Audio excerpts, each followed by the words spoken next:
বিশ্বের অনেক ধর্মীয় বা আধ্যাত্মিক প্রথার গুরুত্বপূর্ণ অংশ হিসাবে অনেক গাছ বা উদ্ভিদ রয়েছে, যা শক্তিদায়ক, রোগমুক্তি এবং কখনো কখনো ঐশ্বরিক জগতের মাধ্যম হিসেবেও দেখা যায়। সঙ্গীতশিল্পী জাহ্নবী হ্যারিসন এরকম 7টি পবিত্র গাছের সম্মিলন ঘটিয়েছেন, যেখানে প্রাচ্যের পদ্মফুল থেকে শুরু করে পাশ্চাত্যের পুদিনাও রয়েছে। সবচেয়ে পবিত্র বলে মনে করা হয় এরকম 7টি গাছ নিয়েই রয়েছে আমাদের আজকের ভিডিও। পদ্মফুল। পদ্মফুল হচ্ছে এমন একটি উদ্ভিদ যেটির এক এক স্তরের পাপড়ি প্রাচ্যের ধর্মীয় শিক্ষা বা সংস্কারে বিভিন্ন অর্থ বহন করে। হিন্দুদের কাছে চমৎকার এই ফুলটি জীবন, উর্বরতা আর পবিত্রতার প্রতীক। ফুলটিকে পবিত্র বলেই মনে করে বৌদ্ধরাও। যদিও এই উদ্ভিদের শেকড় কাদার ভিতরে থাকে, কিন্তু ফুলটি পানির উপরে ভেসে থাকে। গল্পগাথা প্রচলিত রয়েছে যে ভগবান বিষ্ণুর নাভির ভেতর থেকে পদ্মের জন্ম, আর ব্রহ্মা এর কেন্দ্রে বসে থাকেন। অনেকে বিশ্বাস করেন ঈশ্বরের হাত আর পা পদ্ম ফুলের মতো এবং তার চোখ ফুলের পাপড়ির মতো। ফুলের কুড়ি যেমন কোমল, ঈশ্বরের স্পর্শ আর দর্শনও সেরকম। হিন্দু ধর্মে বলা হয় প্রত্যেক মানুষের মধ্যেই পদ্মের পবিত্র আত্মা রয়েছে। মিসলটো।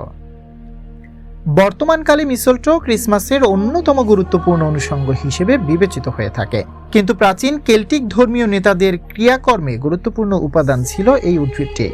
শীতের সময় যখন সূর্য সবচেয়ে দূরে থাকে, সেদিন প্রধান ধর্মযাজক সাদা কাপড় পরে একটি সোনার কাস্তে দিয়ে ওই গাছ থেকে পবিত্র মিসলটো কেটে সংগ্রহ করতেন। এই বিশেষ গাছ এবং তার ফল ধর্মীয় ক্রিয়াকর্ম বা ঔষধ হিসেবে ব্যবহৃত হতো। তখন বিশ্বাস করা হতো যে এর জাদুকরী ক্ষমতা রয়েছে।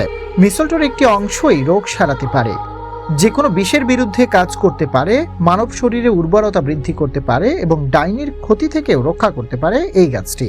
তবে সত্যি কথা হলো এটি পুরোটাই ভুল ধারণা, বরং পেটে গেলে মিসলটো বিষাক্ত হয়ে ওঠে। পেয়োটে। পেয়োটে হলো ছোট কাণ্ডহীন এক প্রকার ক্যাকটাস জাতীয় উদ্ভিদ, যেটি টেক্সাস এবং মেক্সিকোর মরুভূমিতে জন্মে থাকে। সহস্রকাল ধরেই প্রাচীন গোত্র বা আদিবাসী মানুষজন এই গাছটিকে তাদের ধর্মীয় কর্মকাণ্ডে ব্যবহার করে আসছে।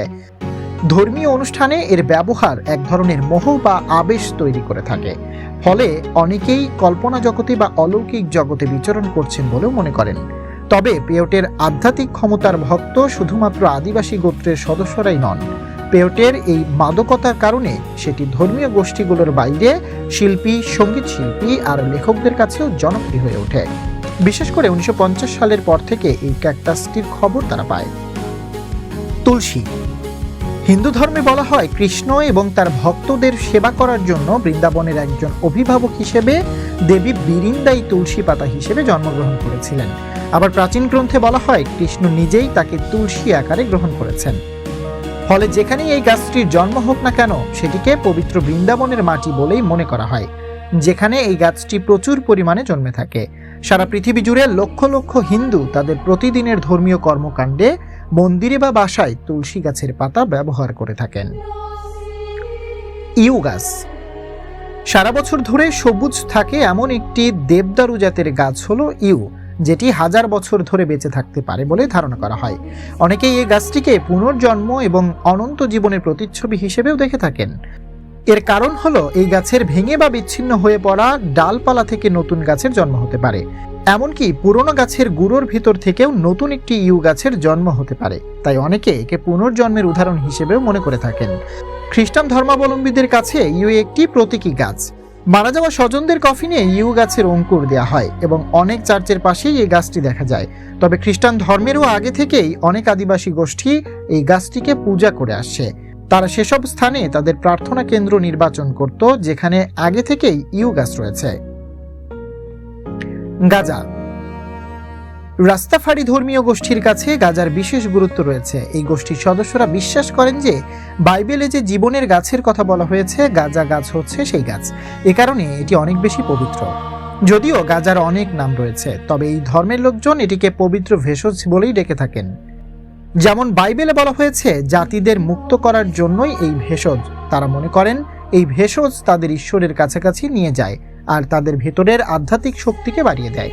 তাদের ভাষায় এই জ্ঞান উদ্ভিদ অনেক রীতিনীতির সঙ্গে গ্রহণ করতে হয়। সিগারেট বা পাইপের ভিতর ঢুকিয়ে এর ধোঁয়া নেওয়ার সময় নানা ধর্মীয় আচার পালন করা হয়। পুদিনা। আমাদের পিৎজা বা পাস্তা সসে যে জিনিসটা সবচেয়ে আগে পাওয়া যাবে তা হলো এই পুদিনা পাতা, কিন্তু অর্থোডক্স খ্রিস্টান সম্প্রদায়ের মধ্যে এবং গ্রিক চার্চে এটি একটি পবিত্র ভেষজ হিসেবে গণ্য করা হয়। পুদিনা ইংরেজি নাম বাসিল এসেছে গ্রিক শব্দ রাজকীয় থেকে। অর্থোডক্স খ্রিস্টানরা বিশ্বাস করতেন যে যেখানে যীশু খ্রিস্টের রক্ত পড়েছিল সেখানেই এই গাছটির জন্ম হয়েছিল। এ কারণেই খ্রিস্ট ধর্মের অনেক অনুষ্ঠানে পুদিনা পাতার উপস্থিতি লক্ষ্য করা যায়। পবিত্র পানি পরিশোধন করতে যাজকরা পুদিনা পাতার ব্যবহার করেন এবং ধর্মসভায় পুদিনা গাছ ভেজানো পানীয় ছেটানো হয়। আপনি যদি এ পর্যন্ত ভিডিওটি দেখে থাকেন তাহলে লাইক শেয়ার দিয়ে আমাদের সাথেই থাকুন।